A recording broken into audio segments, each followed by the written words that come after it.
నమస్కారం NSTV news కి స్వాగతం. నా పేరు సంధ్య.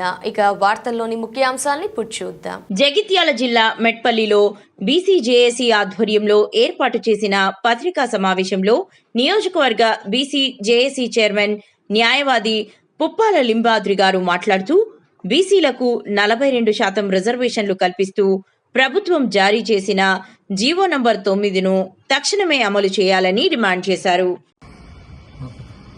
ఈ నెల 18వ తేదీన శనివారం రోజున బీసీ రిజర్వేషన్లు కల్పించాలని తెలంగాణ రాష్ట్ర వ్యాప్తంగా బీసీజేఏసీ ఆధ్వర్యంలో తెలంగాణ రాష్ట్ర బంద్ కార్యక్రమాన్ని విజయవంతం చేయాలని కుర్ట్ల నియోజకవర్గంలో ఉన్నటువంటి కురుట్ల, మెట్పల్లి, ఇబ్రాహీంపట్నం, మల్లాపూర్ మండలాలకు చెందినటువంటి ప్రజలు, విద్యా సంస్థలు, ఆర్టీసీ యాజమాన్యం సహకరించాలని బీసీజేఏసీ పక్షాన మేము విజ్ఞప్తి చేస్తా ఉన్నాము.